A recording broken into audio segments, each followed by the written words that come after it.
mess my mental health. I thought he left her, of course, obviously, right? I mean, Men just lie stupidly, and that's why you get them.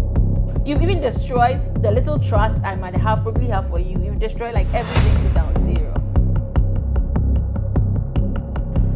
Who cheats more? Men who crave variety or women who crave validation? Men. No, relax, see. Relax. I said, you're not answering my question. Men do. Men who crave variety Yes. or women who crave validation? Men who crave priority. Variety, really? That they want like variety Yes. of ladies, really? Yes, because if you ever heard the saying like you can't eat pork or chicken every day. This is what men you have like. But validation is a big thing for women, you know. Yeah, it is like when you, like I don't know if people are saying this also the other episode, right? Like okay, for women, when it comes to validation, it's like we're not accepting bare minimum, right? So Well, for that, okay. yes, we are not accepting bare minimum. Like guys, bear with me, but then that's it. So for women, when they're seeking validation, it's like if you're not doing what they want, they are literally, most of them cheat because of that. Women. Yes. Whoa, okay.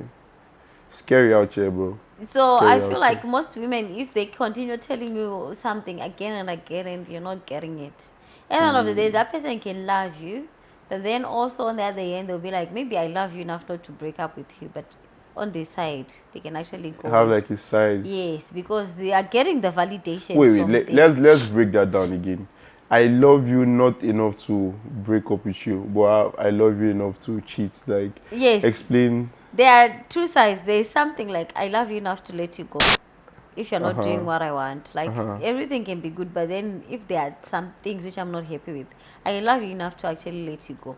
Then other women, they are literally like, I love this guy, and maybe they love what you're providing, like money wise, or maybe you give them peace of mind, or you are attentive, or you give a listening, yeah, something like that. But then maybe the person they are like, you know, nobody's perfect and nobody can never be 100%. Yeah. So maybe that guy she's dating is providing 80% of what she wants. But that 20% is what leads her to go outside and cheat, because she's getting the validation from that 20%. But at the end of the day, like, you realize, So like, she'll stay with the girl and cheat and... yeah. Oh. But for men, variety. I feel like men, you want to taste everything. So you're like, you want to be with a small girl. At the end of the day, you want somebody who is thick. So I'm like... Do you think that deals with women's insecurities or something? No, it's actually you cheating that make women insecure. Because if I find out you cheated with somebody who's like thick, now I start questioning myself. Yeah. Like, is something wrong with me? And then why are you actually with me? If you want somebody who's thick, If you why want did you someone come like that, for me? yeah. It's just like men who are married. They're married to somebody who's thick, who has a nice body and stuff like that. But they'll go and cheat with somebody who's slim like me. So I'm like, we start questioning ourselves. If you just wanted somebody who's slim, why did you end up coming to me? So this is how people end up being insecure, and then like they don't believe in themselves. They don't trust in themselves. So men, I just feel like men, they want variety. They want to try everything. But for us women, it's not really like that. We can be with the same type of men, or maybe just like, you know, I want a tall guy, somebody who's slim. We can just be there. Like, if you look back in my past relationships, you can just see a trait like, Really? this is what most women are like that. If they're certain, like, I want to date somebody who's tall and slim, then you realize all their exes were just tall and slim. But for men, you want variety. You dated the short, buffy one. You dated the tall, slim one. You dated the tall, thick one. Different races. Yes, like different. And men, you try them. Especially the men in China. You see, they went to Russia, China, Mongolia. They tried every race, which is... See, even the Bible says, go to other nations. Okay? To do what? Huh? To do what? I don't know, just go to other nations.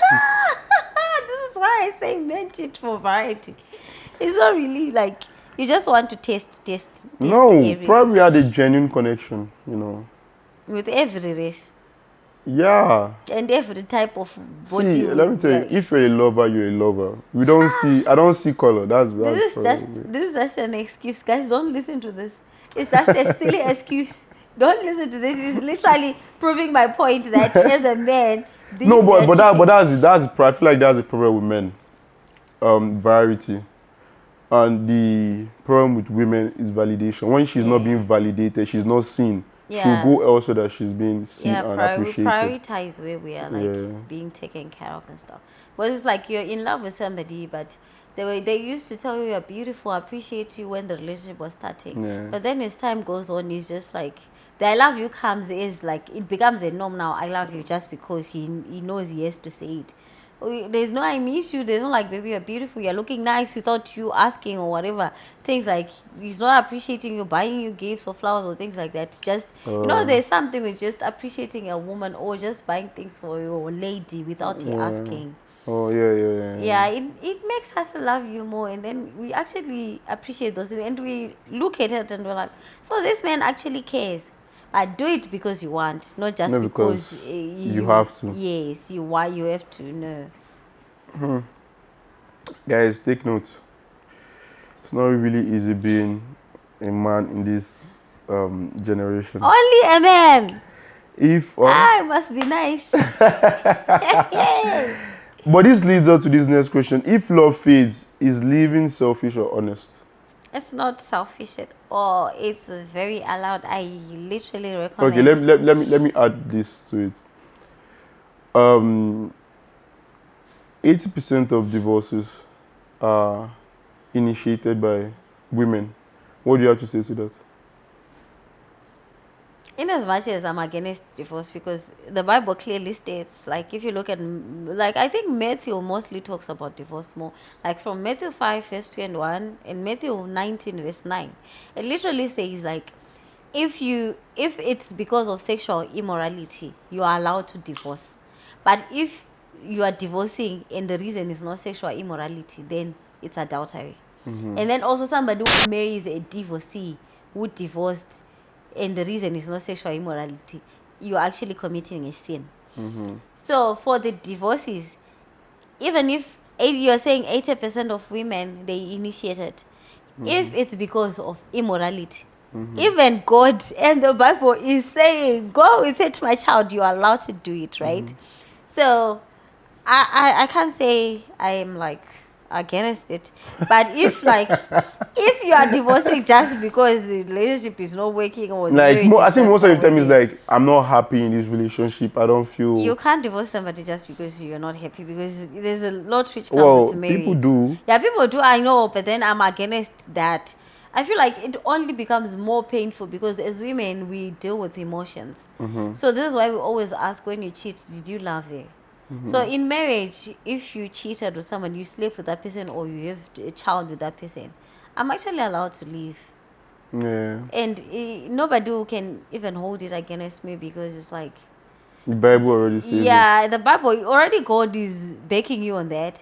And at the end of the day, it's just a lot. I feel like if somebody cheats in a relationship, it doesn't hurt a lot because you can leave anytime you want.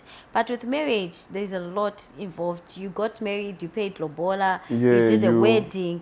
There are parents are years, aware. and then you made two families to like literally be one. Now, even if you divorce, there are still strings attached. Family gatherings, you're still caught because Even divorce Yes. settlements. yeah, and the divorce settlement also, it's straining. You pay the lawyers, going to the courts, and depression comes with it and stuff. So I'm just like, if people are divorcing, if it's like because of sexual immorality, I support you. But if it's because of other things which you can work on, I just try to work on it, because it's just exhausting. And it's worse when kids are involved, because you just literally damage them. Yeah. I've seen a lot of kids being damaged by divorce. Yeah, especially now if you look at now, for me, I wouldn't date somebody. Who was divorced? No, not like who was divorced. Somebody who like Came from a divorce. Yes, a divorced family, like somebody who is trauma to make it worse. Because those people, You feel like it's a norm now. yes, besides also those people, they don't Ouch. put everything Yeah, you don't put everything in out the there on the relationship. table. One, Yeah. two, they're always doubting, because basing on what they grew up seeing, they just feel like maybe that's the norm which happens in relationships. Like and it's stuff. okay for it to happen. Yeah. So those people, they don't put their all, they're properly invested in the relationships, and they still have that trauma where a lot of things trigger them. Yeah. So it's like if you do something, it'll be like, my mom I did that. saw this coming. I saw this. I saw Yeah, this and then coming. they're always like that. They usually use that same. I saw this coming, or my mom did this, my father did this. So it's like they're not really. It's just hard to explain, but I wouldn't really recommend. Yeah. Should prenups be seen as protection or proof that you already expect failure? This is 50-50, depending on how you're properly, if you're lent or, because if you try to negotiate, or maybe not negotiate per se, if you try to talk to somebody about situation like this, Yeah. for somebody who's not lent and who doesn't understand this, that person will, a war will literally start. They will see it as disrespect, especially if you're a woman trying to say this to a man. It will be like disrespectful. But Especially if you're the one, the breadwinner. yeah, especially if you're the one who has more money, that man will feel disrespected. 1, 2, they'll feel like maybe you want to do something, so you are seeing it as if you're planning that if the relationship fails, you walk away and stuff. So if it's like that, now men really, they lose it when it comes to this kind of conversations. But for people who are well learned and people who actually have their own resources and their properties, others wouldn't bother. They would just be like, suppose it's a relationship, I have my own things, even if they're not a lot. And you have your own things. yeah. Mostly, I feel like a lot of men actually agree if they are the ones who have a lot of things. Yeah. So, but then I'm like, it's 50-50, it depends, but this is easier for people who have traveled, like Yeah, people that are aware of this. Yes, people who are aware of this. Because in Africa, trust me,